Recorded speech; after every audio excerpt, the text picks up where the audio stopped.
Fala, meu povo da Opinião Esportiva, tá começando um novo quadro aqui no canal.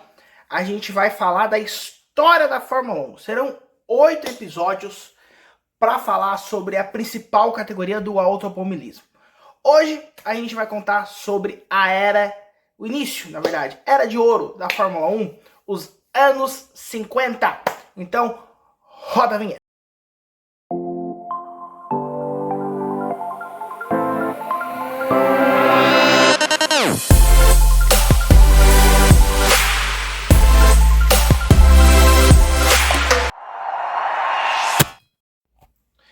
Antes da gente começar a falar da Fórmula 1, a gente tem a pré-Fórmula 1, as corridas, como elas começaram.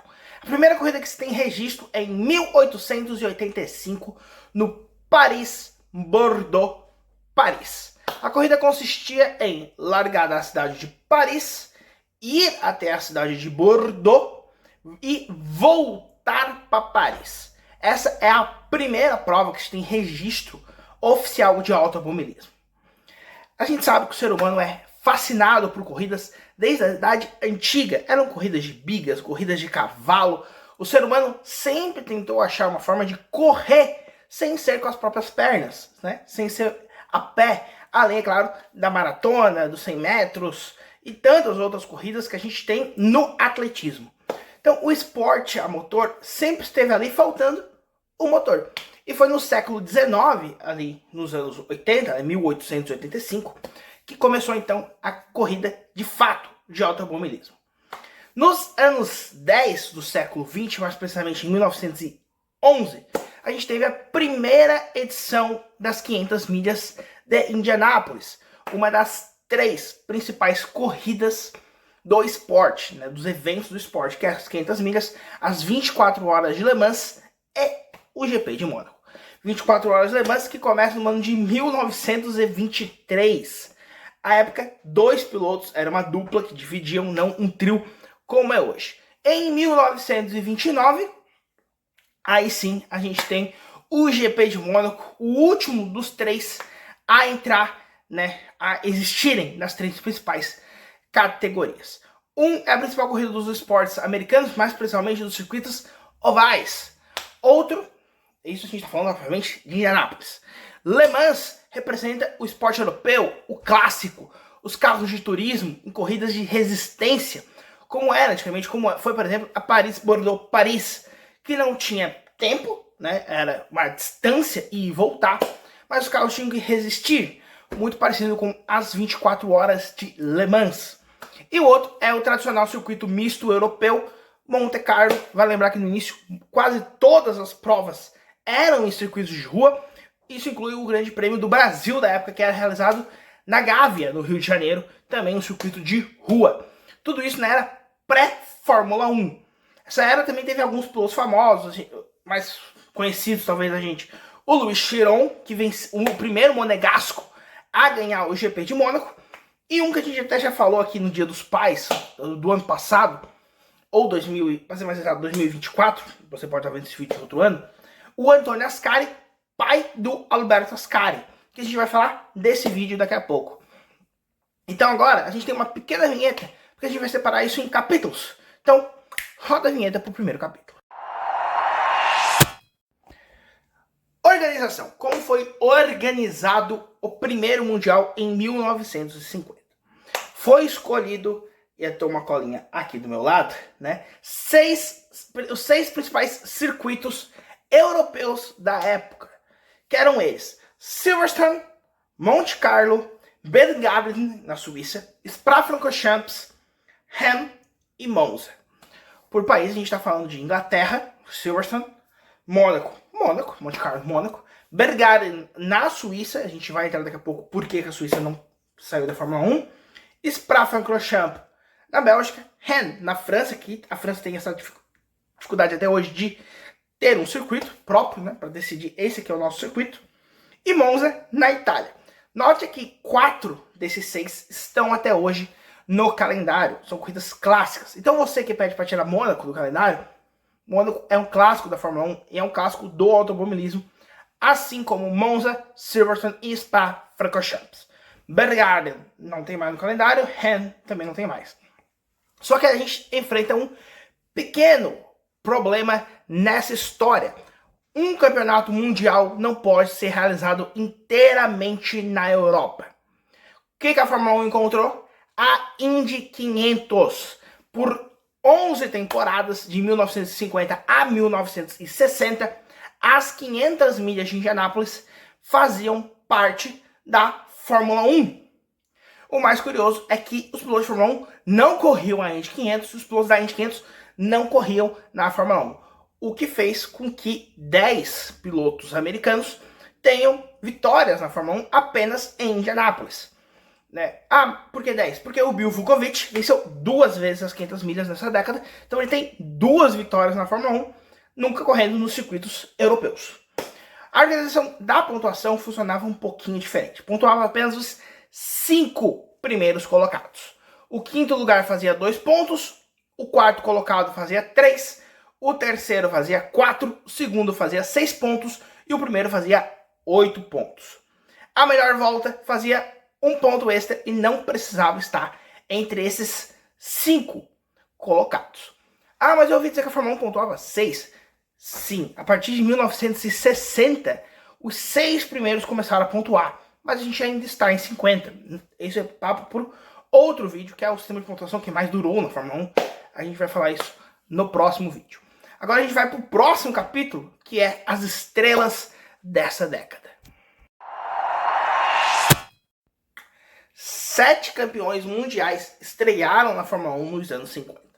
Alguns deles, a gente vai ver eles sendo campeões apenas no próximo vídeo. É o caso de Phil Hill, Graham e Graham Hill. 4 a gente vai tratar aqui para vocês. Vamos começar com o primeiro deles, Giuseppe Nino Farina, piloto da Alfa Romeo, campeão mundial em 1950. Ele venceu 3 provas contra outras 3 vitórias do seu companheiro de equipe, o argentino Juan Manuel Fangio. Farina seria o primeiro campeão da história, teria o primeiro recordista, ele vence a primeira prova em Silverstone e fica, quando a temporada acaba, como o maior vencedor da história da categoria. Recorde esse que ele é o primeiro a alcançar. A gente vai ver ao longo dos vídeos com quem foi ficando esse recorde e que foi muito poucos pilotos que tiveram em algum momento da sua carreira esse recorde ali consigo. Farina foi o primeiro. O segundo a ter esse recorde, Juan Manuel Fangio, vencedor nada mais nada menos do que 5 títulos mundiais, algo que foi quebrado apenas no ano de 2002. Esse recorde foi quebrado quando o Schumacher ganhou seu pentacampeonato mundial. Atualmente são 3 campeões, pentacampeões, né? Além do Schumacher, o Lewis Hamilton também conquista o pentacampeonato em 2018. 2018 o Hamilton conquistou o penta. O Fangio, porém, teve um gravíssimo acidente em 1952 que lhe tira de 2 temporadas, 52 e 53. O Fangio também é o único até hoje a trocar de equipe no meio da temporada em que ele conquista um título. Ele começa o ano de 54 correndo pela Maserati e troca para a Mercedes na metade do ano, sendo campeão. E por isso, se você vai pegar as estatísticas, o número de títulos de pilotos não bate com o número de títulos de equipes de pilotos, porque 53, Mercedes e Maserati se equivalem ali, então sempre vai ter um ano a mais, um númerozinho a mais, se você bater, né? Tipo, X equipes ganharam o campeonato de pilotos, X pilotos ganharam os títulos, se você for somar, não vai bater por conta de Maserati e Mercedes dividirem. O Fangio foi o segundo e o quarto detentor do recorde de mais vitórias na categoria. Isso porque ele é também o único a recuperar esse recorde depois de perder. Lembra que eu falei que ele sofreu um gravíssimo acidente que ele tirou de combate de 2 temporadas, praticamente? Essas 2 temporadas foram vencidas pelo italiano Alberto Ascari, filho de Antonio Ascari, que eu falei agora recentemente sobre ele ser um piloto da pré-Fórmula 1. O Ascari era piloto da Ferrari e dominou os 2 anos. Para se ter uma ideia, ele fez 100% de aproveitamento dos pontos e o seu aproveitamento de vitórias na temporada de 52 foi quebrado apenas há 2 anos atrás por Max Verstappen. Para ter uma ideia do que ele fez. O 100% vai ficar para sempre e tudo mais. Claro, Tem a Indy 500, que ele não correu e tudo mais, mas o aproveitamento dele, do que tinha na temporada para ele fazer, ele venceu uma porcentagem X ali, e o Verstappen quebrou esse recorde. A gente falou bastante disso em 23, aqui no Opinião Esportiva, quando a gente viu que o Max tinha chance de quebrar esse recorde do Alberto Ascari, ele quebra na última prova, ele precisava vencer a última corrida, é o W. Então um recorde que durou quase aí 70 anos, mais até, né, que durou 71, o recorde do Alberto Ascari. A gente também teve o primeiro campeão monótono, o primeiro underdog, aquele campeão que você olha e fala, sem graça, não gostei. Algo que você pode falar do Jason Button, do Nico Rosberg, do Jacques Villeneuve, Damon Hill, sabe, aquele campeão que você, cara, tem pilotos melhores, ele ganhou por conta do carro e tudo mais, ou aconteceu várias coisas no meio da temporada que rendeu um título para ele. Esse cara é o Mark Horton, em 1958. O Horton estava na Ferrari, a Ferrari não foi campeã de construtores, a gente vai falar disso num próximo capítulo aqui, mas o Horton soube administrar bem o campeonato, ganhou uma prova naquela temporada e foi coroado como o primeiro britânico campeão da Fórmula 1. Reino Unido, que é o maior campeão da história da categoria, viu o primeiro título apenas em 58, na 9ª temporada, com o Horton. Horton, que não defendeu o título, ele morreria num acidente de carro antes da temporada de 59 começar. Todavia, entretanto, ele já havia declarado que não correria essa temporada, visto que ele já tinha ganhado o título mundial, ele decidiu se aposentar, porque corridas de carro eram muito perigosas, e ele acaba morrendo num acidente de carro, mas aí na estrada e tudo mais. O Horton, que foi o primeiro piloto a ser campeão quando defendia antes do campeonato seguinte começar. O Ascari morre muito próximo ali do título também, a gente vai falar daqui pra frente um piloto que morreu antes de ganhar o título, mas isso é lá papo pro terceiro episódio dessa série. Estão falando, é claro, de Hockenheim, você pode pesquisar, mas a gente fala isso lá no terceiro episódio. E a década termina com a lenda Jack Brabham de Cooper vencendo o campeonato mundial de 1960. Esses foram os campeões mundiais. Vamos falar agora, no próximo capítulo, dos campeonatos de construtores? A Fórmula 1 não tinha campeonatos de construtores nas primeiras temporadas. Isso foi criado apenas em 1958.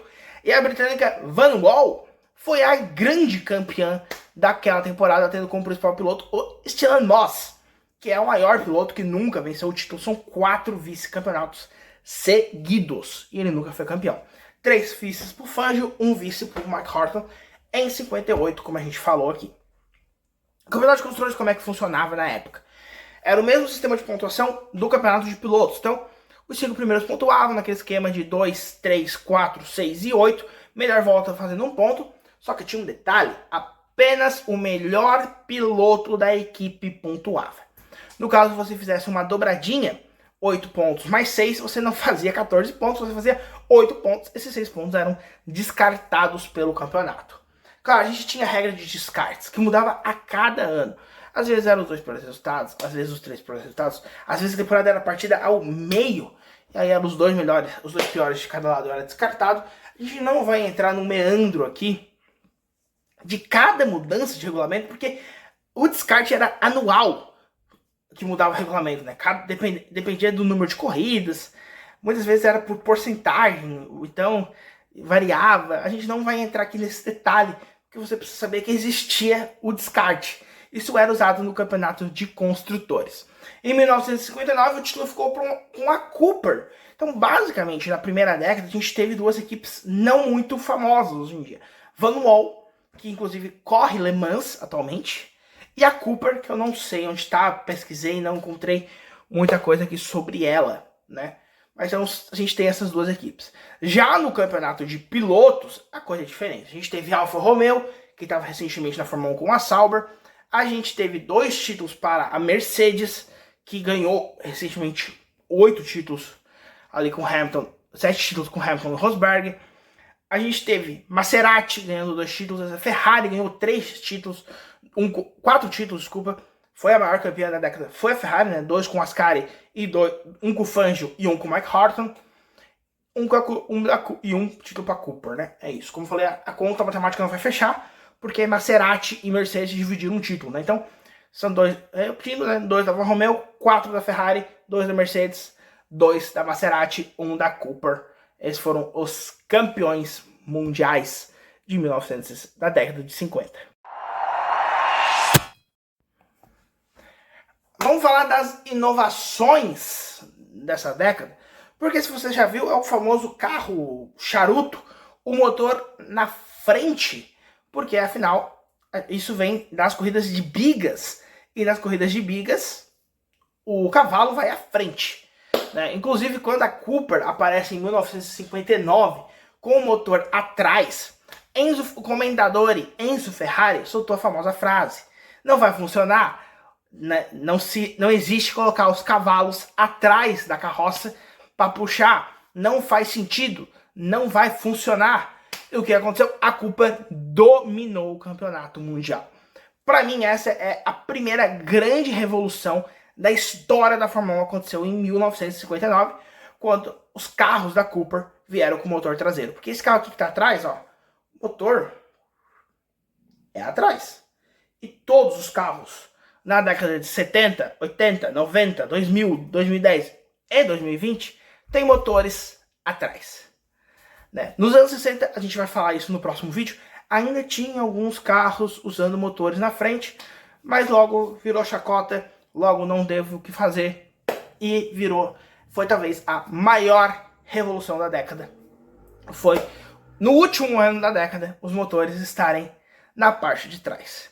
No penúltimo capítulo desse vídeo, vamos falar agora do Brasil, os pilotos brasileiros na Fórmula 1. Foram 3 pilotos brasileiros a disputar provas na Fórmula 1 nessa década. O primeiro deles, Chico Landi, de Ferrari, no Grande Prêmio de Monza. Landi tem uma história, inclusive, muito famosa, porque se você não... Eu esqueci de informar isso aqui ao longo do vídeo, mas a pintura dos carros, elas eram de acordo com os países. Então, a Itália corria de vermelho, a Alemanha corria de branco ou prata, né? Por isso os carros da BMW, por exemplo, são branco, da Mercedes é prata, porque você tem essa distinção. Porsche, Audi também, branco, prata, era um dos poucos países que tinham 2 cores. França era azul, Inglaterra era verde. Então, o Brasil era amarelo, a Copersucar, se você vê ali, eram os carros amarelos nos anos 70 e tudo mais. Então, o Chico Landi era brasileiro, ele comprou uma Ferrari, essa história não é da Fórmula 1, e ele aparece numa corrida um belo dia com a sua Ferrari amarela, o que deixou o Commendatore Enzo Ferrari muito bravo com ele. Ele era um piloto pagante, então, teoricamente, a equipe era dele, e se criou toda a história de que se a equipe é brasileira, o carro tem que ser amarelo. E o Commendatore falava que o carro era uma Ferrari, e por ser uma Ferrari, ele deveria ser vermelho. Pois bem, quando ele correu na Fórmula 1, ele correu de Ferrari vermelha, né? Isso porque a gente já falou aqui no Pilão Esportivo, das vezes, 2 corridas, que a Ferrari não correu de vermelho, né? Predominantemente de vermelho. A gente vai falar disso também no segundo episódio aqui da série. Mas o Chico Landi foi o primeiro em 1951 em Monza.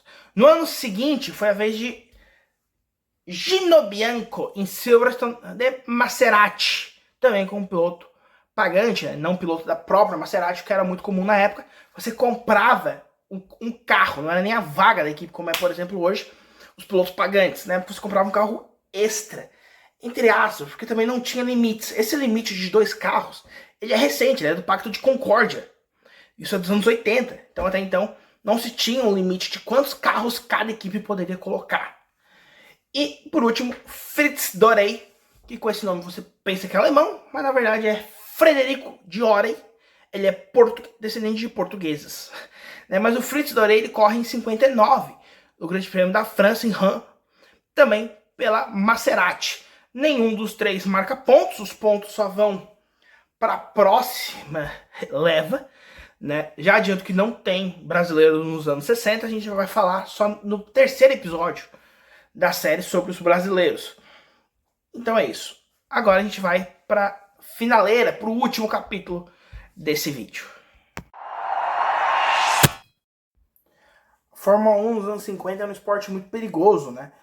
Para ter uma noção, a gente espera que a década de 20 seja a segunda Mas até hoje a gente só teve uma década que nenhum piloto faleceu correndo na Fórmula 1, que foi a década de 2000. A década de 50 é uma das mais, se não a mais fatal. Foram ao todo 17 pessoas que perderam pilotos. Dá pra dizer assim, você vai entender por que eu tô botando entre aspas 17 pilotos que morreram na década de 50. O primeiro, inclusive, é justamente o responsável por essa aspa, que foi Cameron Earl, o primeiro piloto a falecer. Por quê? Ele não era piloto, ele era mecânico. Então eles consertaram o carro ali, e resolveram dar uma volta para ver se estava tudo funcionando. Nisso, o Cameron Earl é o mecânico responsável por dar esta volta e ele acaba se perdendo e falecendo. Bateu, né, o carro e faleceu, sendo a primeira fatalidade da Fórmula 1. São 17, eu não vou falar de todos aqui, eu vou só listar alguns. Por exemplo, o Louis Musso e o Peter Collins, eles eram da Ferrari em 58. E no ano de 1958, 4 pilotos da Ferrari morreram. O Mark Horton, pós-temporada, o Peter Collins em corrida, o Louis Musso em testes particulares, e a gente teve o Portago na milha de 57, então é 58 57, né? O Louis Musso é 57 ali também. Inclusive, a morte do Musso e do Portago aparece no filme do Ferrari, do Enzo Ferrari, com o mesmo ator que fez o Kylo Ren no Star Wars, o Adam Driver. Então essas mortes, elas aparecem ali no filme, né? Outro piloto de destaque aqui, Bill Vukovich, vencedor das 500 milhas de Indianápolis, que morreu nas 500 milhas de Indianápolis. Eu vou deixar aqui no final, quem acompanhou a Opinião Esportiva sabe que eu sempre deixo o tio Sam pedindo para você se inscrever, mas aqui nessa série a gente vai fazer um pouco diferente, a gente vai fazer sempre no final do vídeo uma homenagem aos pilotos que faleceram, né, ao longo da década. Então eu vou deixar aqui para vocês agora o vídeo com essa homenagem em memória. Esse vídeo é dedicado, né, a todos esses pilotos que faleceram na década de 50. Vejo vocês na semana que vem para falar dos anos 60. E é isso. E falou!